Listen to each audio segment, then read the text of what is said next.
আসসালামু আলাইকুম ওয়া রাহমাতুল্লাহি ওয়া বারাকাতুহু। লক্ষ কোটি শুকরিয়া আল্লাহ সুবহানাহু ওয়া তাআলার দরবারে। গতকালকে আমাদের যে বিদেশি অতিথি বৃন্দ ছিলেন, ঢাকার ইতিহাসে একটা অতুলনীয় প্রোগ্রাম হয়েছে। ইমামে আজম আবু হানিফা রাদিয়াল্লাহু তাআলা আনহু ইন্টারন্যাশনাল কনফারেন্স, এবং আমার আলহামদুলিল্লাহ যারা যারা এটাতে অংশগ্রহণ করেছেন এবং বাংলাদেশের বিভিন্ন স্তরের ওলামায়ে কেরাম, ইউনিভার্সিটির প্রফেসর, লেকচারার, তাদেরও শুকরিয়া আদায় করছি। কিছু সংখ্যক লোককে আমরা আমাদের অবশ্য ইসলামিক মিশনের পক্ষ থেকে অ্যাওয়ার্ড দিয়েছি তাদের দিনী খিদমতকে কেন্দ্র করে। তো মাশাআল্লাহ খুবই সুন্দর প্রোগ্রাম হয়েছে। গোটা বিশ্বে, শুধু বাংলাদেশে না, গোটা বিশ্বে ভাইরাল হয়েছে। বাংলাদেশের যে কোনো আলিমকে আমি যখন ফোন দিয়েছি, আমি বলছি আপনি এটা প্রোগ্রাম আপনার, আপনি অ্যাজ এ হোস্ট, আপনি মেজবান হিসাবে আসবেন, মেহমান না। মেহমান শুধু বাইরের যে গেস্টগুলো আছেন ওনারা মেহমান।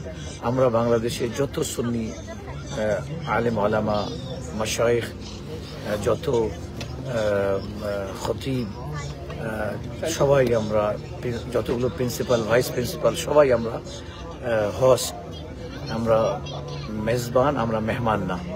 তো এটা আলহামদুলিল্লাহ আমার কাজ করার ধরন, এটাকে কেউ অনেক খুশি হয়েছেন যে আপনি আমাদেরকে মেজবান বললেন, অর্থাৎ আমরা আয়োজক এটার। হ্যাঁ, এটার আয়োজক আপনি। আলহামদুলিল্লাহ আপনি মেজবান, আপনি হোস্ট। বাইরে থেকে যারা আসতেছেন ইনারা হচ্ছেন আলহামদুলিল্লাহ মেহমান। অনেকেই মোবারকবাদ জানিয়েছেন এবং অনেকের আবার বুদ্ধি শুদ্ধি একটু কম। হ্যাঁ, আমি মেহমান না হয়ে যায় মেজবান হব। আরে আপনি যখন বিদেশে যাবেন তখন মেহমান, বাংলাদেশে আপনি মেজবান। যত বিদেশি অতিথি আসবে তারা মেহমান, আমরা হচ্ছি হোস্ট। আমাদের দাওয়াতে তারা আসতেছেন আলহামদুলিল্লাহ। তো বাংলাদেশের সুন্নিয়তকে এগিয়ে নিয়ে যাওয়ার জন্য, বাংলাদেশের ফিকরে রাজাকে এগিয়ে নিয়ে যাওয়ার জন্য আমিত্ব, অহংকার, হিংসা, বিদ্বেষ, এগুলোকে বর্জন করতে হবে। আমি অনেক চেষ্টা করেছিলাম যে একটা প্রোগ্রাম সিলেটে দেব এবং একটা প্রোগ্রাম আমি ইয়েতে দেব, চট্টগ্রামে দেব। এটা আমার অনেক ছিল এবং অনেকেই আমাকে আপনার কমেন্টসগুলোতে দেখেন যে বারবার তরুণরা কাঁদতে ছিল যে আমাদের কিছু করার আছে কি নাই, আমরা কিছু করব কিনা। আমি মাশাআল্লাহ অনেকের সাথে আমি যোগাযোগ করলাম, কিন্তু আপনারা জানেন যে আমাদের অবস্থা যেটা, আমরা আমাদের চিন্তাধারাকে চেঞ্জ করতে পারছি না। আমরা আমাদের পীরি মুরিদের বাইরে যাইতে চাচ্ছি না, আমরা আমাদের সিলসিলার বাইরে যাইতে চাচ্ছি না। আমরা ওই কূপের ব্যাঙ হয়ে থাকতে চাচ্ছি, যার কারণে আমরা বড় কাজ করতে পারছি না।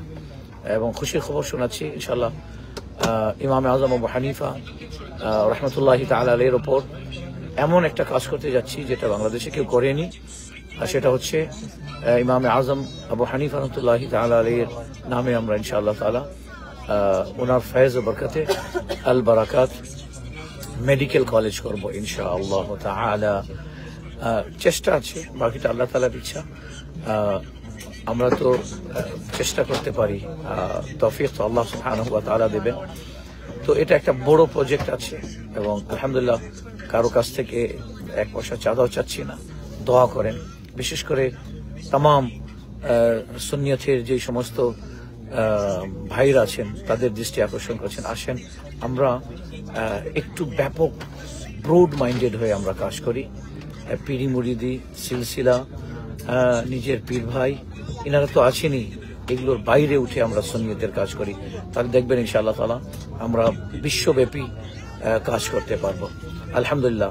এখন আমরা আগস্টের 1 তারিখে আমরা মিশরের আল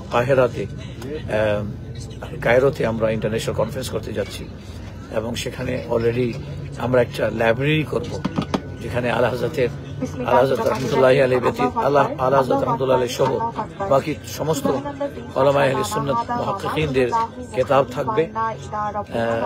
মনের কথা বলছি যে আপনারা দোয়া করেন। আবার বলছি, আমি এরশাদ বুখারী সহ বাংলাদেশের সমস্ত সুন্নি আলেমরা আমরা হোস্ট, আমরা মেজবান, বাইরে যারা আছেন তারা হচ্ছেন মেহমান।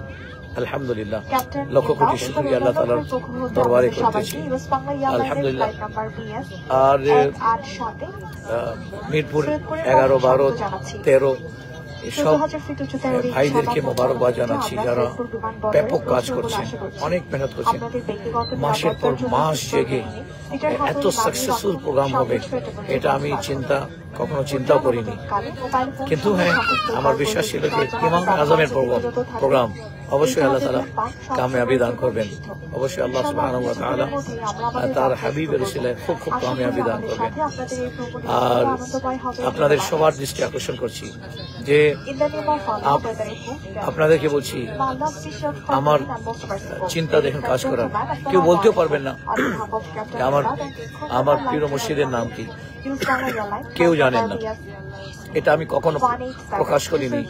আমি ওই ব্যক্তি যে আমি 3 ঘন্টা আমার পীরের কেরামত বয়ান করি না, তখন আমি আমার হাবিবে করিম সাল্লাল্লাহু আলাইহি ওয়াসাল্লামের মুজিজা নিয়ে বয়ান করব, আমি গৌসে পাকের কেরামত বয়ান করব। ঠিক আছে, তরিকত হচ্ছে একটা রুহানি বিষয়, এটাকে গোপন রাখবো এবং জাহির যে আছে বিশ্বে আনাচে কানাচে রাসূলুল্লাহ সাল্লাল্লাহু আলাইহি ওয়াসাল্লামের আকীদা আহলে সুন্নাত ওয়াল জামাতকে প্রচার করব। এবং আপনারা জানেন মহব্বত করনে ওয়ালাদের সংখ্যা এত বেশি, আমি 1 মাস রাত্রে ঘুমাইনি, বিগত 1 মাস। চেহারাগুলো দেখতেছেন, ডায়াবেটিস আছে 21 হয়ে গেছে, কিন্তু আলহামদুলিল্লাহ যখন কেউ সমালোচনা করে আমার খুব ভালো লাগে, কারণ সমালোচনা করলে নিজেদের মধ্যে যে ভুল আছে এটাকে শুধরে নেওয়া যায়।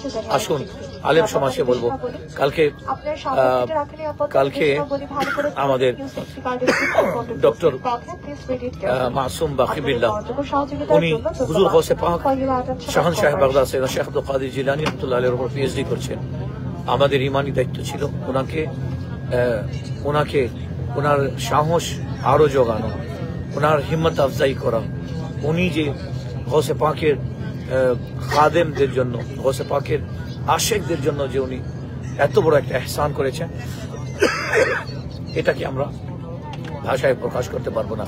এই অ্যাওয়ার্ডটা আমরা আলহামদুলিল্লাহ টাচ স্ক্রিন ল্যাপটপ দিয়েছি এবং জনাব ডক্টর নাসির সাহেবকেও আমি কল করেছিলাম যে আপনি আপনার অ্যাওয়ার্ড নিয়ে যান, আপনি আলা হযরতের ওপর পিএইচডি করেছেন, তো আসলে ভালো হতো। বাকি আলহামদুলিল্লাহ সুম্মা আলহামদুলিল্লাহ সব দিক থেকে আমাদের কনফারেন্স অনেক অনেক অনেক ভালো হয়েছে। একজন মাশাআল্লাহ দুশমনে আহলে সুন্নাত একজন বিভিন্ন ধরনের কথা বলতেছে, লিখতেছেন, মাশাআল্লাহ। ভাই, এটা আবু জাহেল, আবু লাহাব এরা বলেছিল আমার নবী আলাইহিস সালামকে ভণ্ড, তো আমি এটাতে খেপি না। বাস এতটুকু বলি, আপনারা সমালোচনা করেন, আমরা কাজ করি।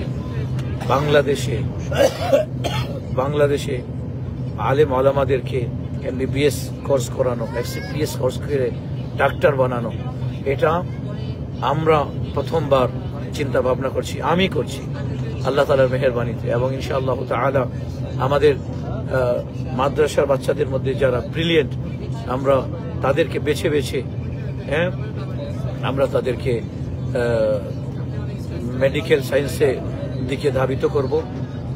আমরা মেডিকেল কলেজ করব, তাদেরকে ইনশাআল্লাহ তাআলা একটা প্রাইভেটে, আপনি জানেন যে MBBS কোর্স করতে কত টাকা ডোনেশন লাগে, আমরা ইনশাআল্লাহ তাআলা ব্রিলিয়েন্টদেরকে বেছে আমরা তাদেরকে ফ্রিতে এই কোর্স করাবো ইনশাআল্লাহ তাআলা।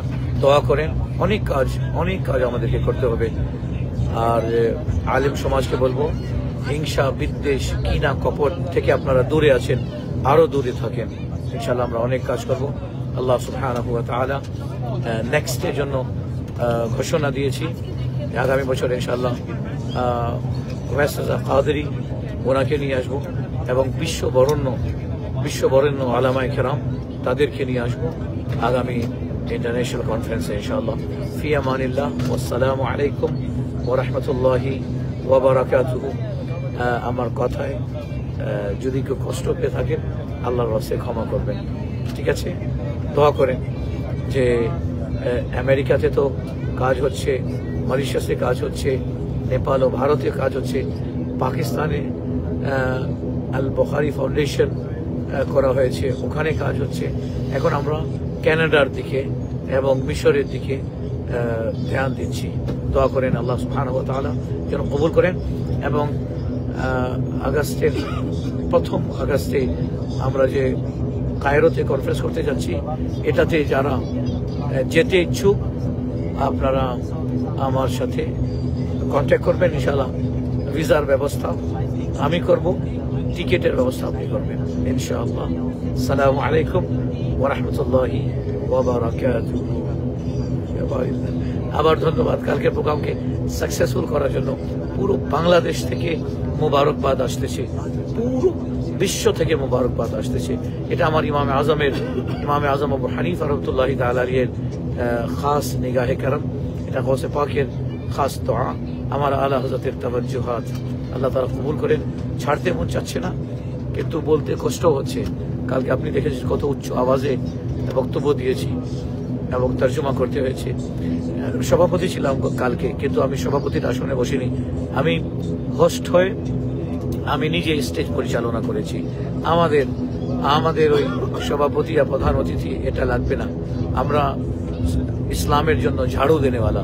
আল্লাহ তাআলা যেন আমাদেরকে খাদেম হিসাবে কবুল করেন। আমিন।